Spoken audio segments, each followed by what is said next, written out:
we've got paper and paint. And today I'm going to walk you through a really fun, loose, creative watercolor portrait of a kitty cat and some tulips. Let's go over the materials first. So we've got this Arches 140-pound cold press paper, which I cut down to size with a straight edge cutter. And we also have Sennelier watercolor paints.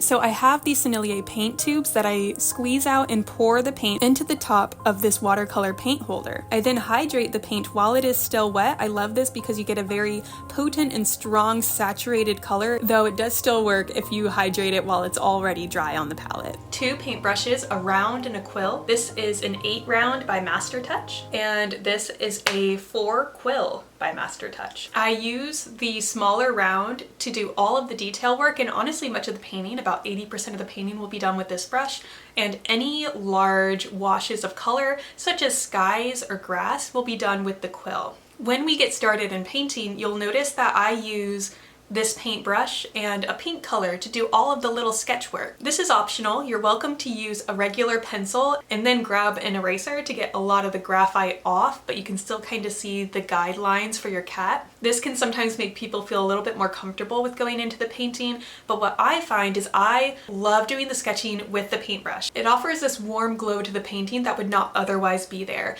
And those little moments where your line is a little bit too far out, a little bit too far in, a little bit messy, I love those messy moments because it lends to this like fun, creative flow of the piece. Be okay with a little bit of messiness. This is my motto when it comes to painting. You will also want to get a paper towel or a tissue to pick up any paint that you don't want there. You will notice as I paint, if I ever do something I don't entirely like, you have the option to just pick it right back up off the page, and this should also lend to some comfort level for you to be okay with making a few mistakes because your paper towel can get them right back up. To start this painting, we're going to start with our smaller round brush and a very cute pink rose color.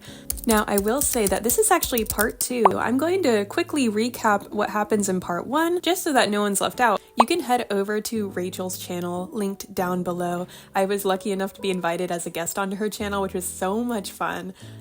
So I do recommend you go check out part 1. I'm going to start with a pink painted sketch. You'll want to keep your lines as light as possible, almost so that you can kind of only see water until the moments whenever you know the lines feel right to you, and at that point you can start to darken your lines up. It's also noteworthy that you can use your paper towel to pick up any line that you're not happy or comfortable with. It's really important to understand that, you know, painting is never something that should feel intimidating to you. It should feel super fun and super free, because if anything happens while you're painting, you have 2 options there, right? You can either take it in a whole new direction, which is the direction your painting decided to go in, whether you were planning to do that or not. Happy accidents, am I right?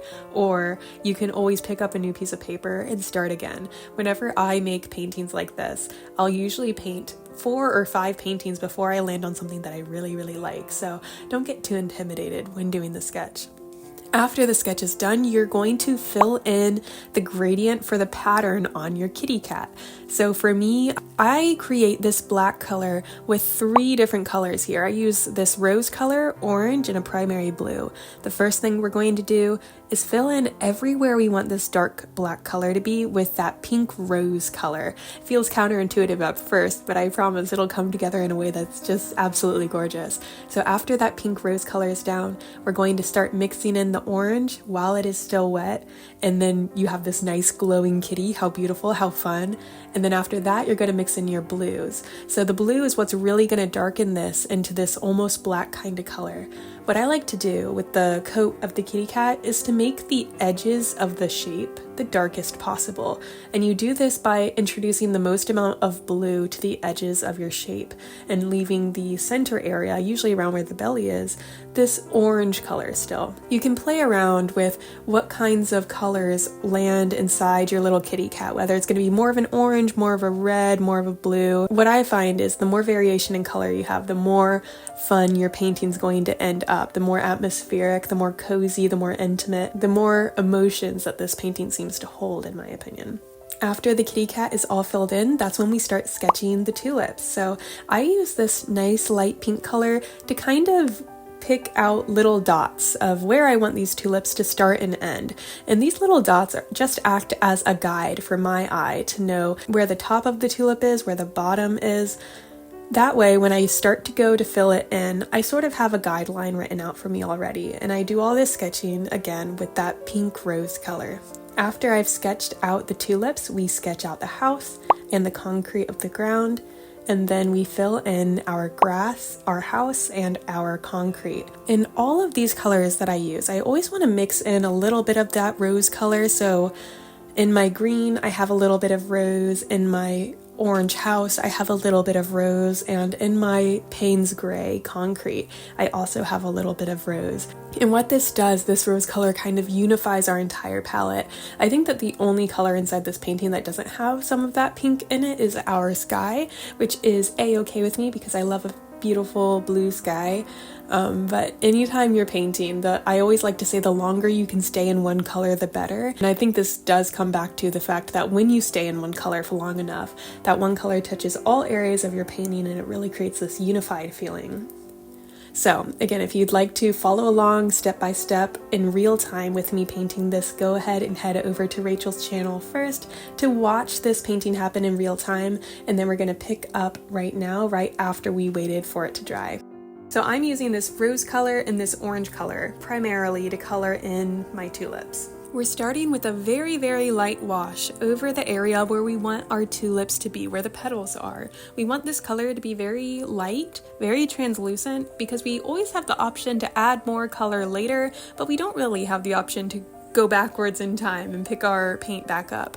That's sort of what makes watercolor watercolor, right? It's a translucent, transparent medium. And that means you have to work from light to dark instead of dark to light, which is typical of other mediums. When you're ready, we want to start defining the edge of the petals. So you want to make sure your paper is dry beneath. I have one wash of color, a very light, translucent, pinky orange color that is fully dry before I go in with these line details to define the edges of the petals. Once you have your line where you like it, I grab just a little bit of orange and I put it at the edge of where that petal is defined, completely clean off my brush, grab clean water itself and pull the color into the middle of where the petal is. The trick here is we want to make sure we keep the darkness of the edge and the lightness of the middle of that color. We want to try to create this gradient between the two colors because the visual interest in watercolor and painting in general, I would argue, is the difference in hue and shade between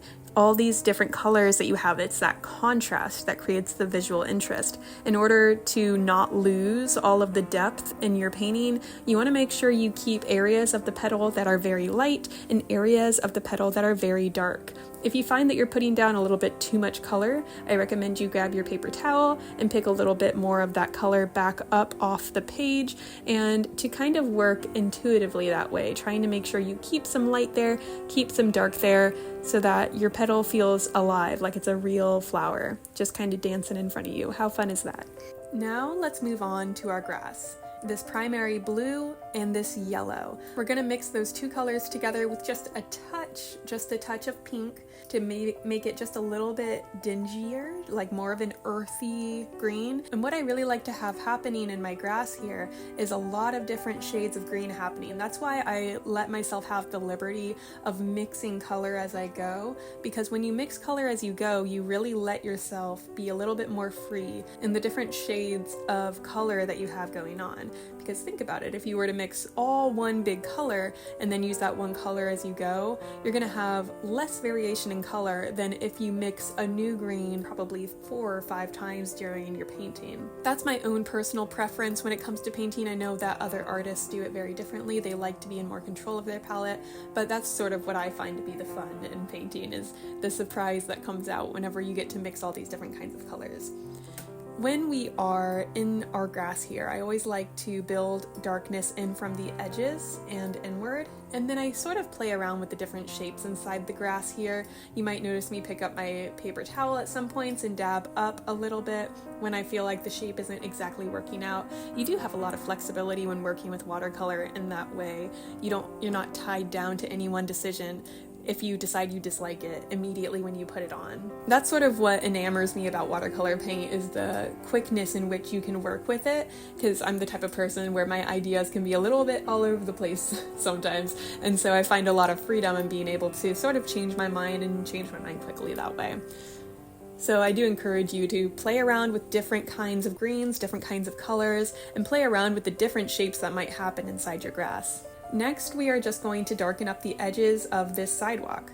So I'm going to grab my Payne's Gray and a little bit of my rose color, and I'm going to go into those edges where the cracks of the sidewalk meet, and I'm just going to define those edges a little bit so that they're a little bit more prominent and that they frame the feet of the cat just a little bit more. I want to make sure that I maintain some lightness in the center, because I don't want it to be all one color. That's sort of a theme throughout, right? We like to start at our corners to darken and make sure that we keep our shades of that color, the hues of that color, fluctuating within the middle of the shape. That's what will create that really fun depth for you. Alrighty, it's time to do our sky. How exciting. So we are going to grab our quill brush for the first time now, and we're going to get it nice and wet in our jar of water, and then we're going to mix it around into our primary blue. I really love this color, primary blue, in this Nillier watercolor pack. I don't really need to mix it with much of anything. If I'm feeling fancy, maybe I'll do it just like a tad bit of yellow, but usually the blue itself just works wonders. As I'm filling in this sky, I do encourage you to be a little bit free. Do you want to put clouds? Do you want it to be just one gradient?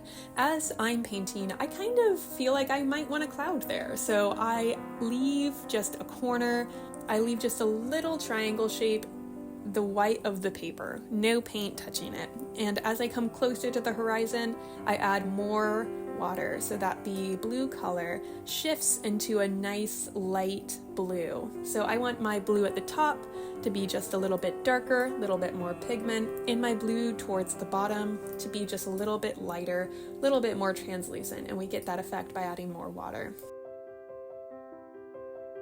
I'm going to play around in the sky for a little bit, just until it feels like a fun atmosphere to me.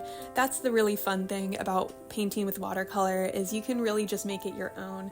As I come along these edges, I want them to be just a little bit darker, so I'm going to grab just a little bit more color, a little bit more pigment, and I'm going to kind of brush that in there. I might dab some of this off on my paper towel as I continue and just kind of mix this color around until it feels like the sky, my sky is meant to be, as they say.